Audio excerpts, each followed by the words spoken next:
कभी सोचा है कि एक नन्हा सा बीज कैसे एक बड़े विशाल पेड़ में बदल जाता है? आज हम उसी प्रक्रिया की गहराई में उतरेंगे। जी हाँ, बात हो रही है प्रकाश संश्लेषण यानी फोटोसिंथेसिस की।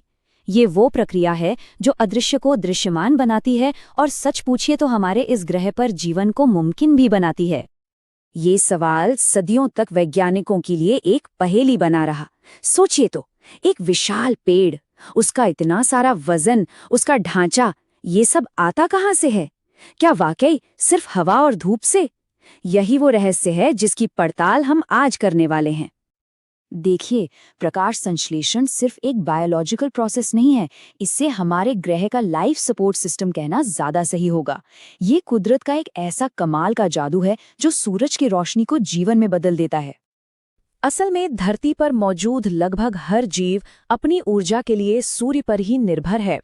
प्रकाश संश्लेषण ही वो प्रक्रिया है जो हमारे खाने का स्रोत है और हमें वो ऑक्सीजन देती है जिससे हम सांस लेते हैं।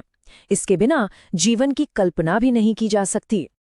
तो चलिए थोड़ा समय में पीछे चलते हैं, मिलते हैं उन वैज्ञानिकों से जिन्होंने पहली बार इस अदृश्य प्रक्रिया को हमारे लिए दृश्यमान बनाया और पौधों के इन गहरे राजों से पर्दा उठाया। ये समझ हमें एक रात में नहीं मिली, इसमें 100 साल से भी ज्यादा का वक्त लगा। हर खोज एक पहेली के छोटे से टुकड़े की तरह थी जो धीरे धीरे जुड़कर एक बड़ी तस्वीर बना रही थी।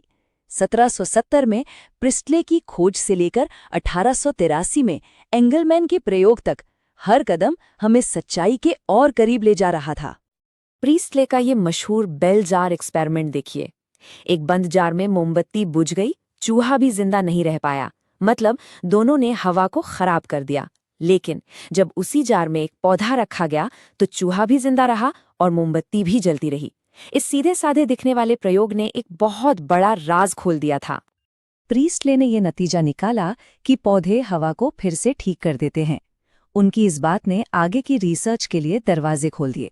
अब सवाल ये था कि पौधे हवा के साथ आखिर करते क्या हैं? तो अब वैज्ञानिकों के सामने एक नया चैलेंज था। ये तो पता चल गया था कि पौधे कुछ करते हैं, पर वो क्या है?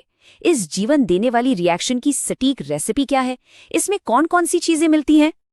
अच्छा, ये तो पता चल गया कि इसमें कार्बन डाइऑक्साइड और पानी का इस्तेमाल होता है। लेकिन जो ऑक्सीजन बाहर निकलती है वो कहाँ से आती है? कार्बन डाइऑक्साइड से या पानी से? इस सवाल का जवाब हमें माइक्रोबायोलॉजिस्ट कॉर्नेलियस वैन नील ने दिया। वैन नील ने एक बहुत ही शानदार तरीका अपनाया। उन्होंने हरे पौधों की तुलना कुछ खास तरह के बैक्टीरिया से की।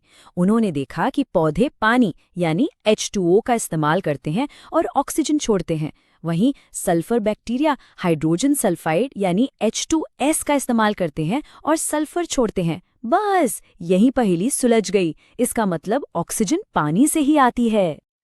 तो लीजिए, आखिर में सही रेसिपी हमारे सामने थी। 6 कार्बन डाइऑक्साइड के अणु और 12 पानी के अणु मिलकर सूरज की रोशनी की मौजूदगी में एक ग्लूकोज का अणु, 6 पानी के अणु और 6 ऑक्सीजन के अणु बनाते हैं। और यह साबित हो गया कि ऑक्सीजन पानी के टूटने से ही बनती है। ठीक है, तो अब हम जानते हैं कि क्या होता है, पर सवाल ये है कि ये कहाँ होता है। चलिए अब पौधे की कोशिका के और अंदर चलते हैं और उस जगह को देखते हैं जहां ये सारा जादू होता है। मिलिए क्लोरोप्लास्ट से। ये पौधे की कोशिका के अंदर एक छोटा सा कारखाना है। पौधे के हर हरे हिस्से में ऐसे लाखों करोड़ों कारखाने हैं जो दिन रात सूरज की रोशनी को हमारे लिए भोजन में बदल रहे हैं। इस कारखाने में काम 2 हिस्सों में बटा हुआ है। पहला है लाइट रिएक्शंस, जो सूरज की रोशनी को पकड़कर उसे ATP और NADPH नाम की छोटी छोटी केमिकल बैटरियों में स्टोर करता है। और दूसरा है डार्क रिएक्शंस या केल्विन साइकिल, जो इन बैटरियों की एनर्जी का इस्तेमाल करके कार्बन डाइऑक्साइड से असली भोजन यानी शुगर बनाता है। आइए अब इस 2 भाग वाली प्रक्रिया को थोड़ा और करीब से समझते हैं। देखते हैं कि कैसे रोशनी की ऊर्जा से जीवन के अणु बनते हैं। लाइट रिएक्शंस में सूरज की रोशनी पानी के अणु को तोड़कर इलेक्ट्रॉन को ऊर्जा देती है। ये ऊर्जा से भरे इलेक्ट्रॉन एक खास रास्ते से गुजरते हैं जिसे जेड स्कीन कहते हैं। और इस सफर के दौरान ये अपनी ऊर्जा उन केमिकल बैटरियों यानी ATP और NADPH को चार्ज करने में लगा देते हैं। अब आता है असली काम, केल्विन साइकिल। ये साइकिल उन चार्ज की हुई बैटरियों की एनर्जी का इस्तेमाल करती है 6 कार्बन डाइऑक्साइड अणुओं को ग्लूकोज के एक अणु में बदलने के लिए। सोचिए, 18 एटीपी और 12 NADPH अणुओं की जरूरत पड़ती है। मतलब ये एक बहुत ही एनर्जी इंटेंसिव काम है। प्रकाश संश्लेषण को समझना सिर्फ हमें जीवन की कहानी नहीं बताता, बल्कि ये हमें भविष्य की नई संभावनाओं की तरफ भी ले जाता है। दिलचस्प बात यह है कि सभी पौधे एक ही तरह से काम नहीं करते। कुछ पौधों ने, खासकर गर्म और सूखी जगहों पर रहने वालों ने, अपने आप को अपग्रेड कर लिया है। उन्होंने एक ज्यादा बेहतर तरीका विकसित कर लिया है जिसे C4 पाथवे कहते हैं। C3 और C4 पौधों में कुछ बड़े अंतर हैं। C4 पौधे जैसे मक्का और ज्वार ज्यादा तापमान झेल सकते हैं। उनमें फोटो रेस्पिरेशन नाम की एक वेस्टफुल प्रक्रिया लगभग नहीं होती और इसीलिए उनकी पैदावार भी C3 पौधों से कहीं ज्यादा होती है। C4 पौधों का राज उनकी पत्तियों की खास बनावट में है, जिसे क्रान्स एनाटॉमी कहते हैं। ये एक तरह के CO2 पंप की तरह काम करता है, जो कार्बन डाइऑक्साइड को सीधे उस जगह पहुंचाता है जहां उसकी जरूरत है। इससे वो कहीं ज्यादा एफिशिएंट हो जाते हैं। एक और मजेदार बात, जो C3 पौधे हैं जैसे टमाटर और शिमला मिर्च, वो हवा में CO2 का लेवल बढ़ने पर ज्यादा बेहतर काम करते हैं।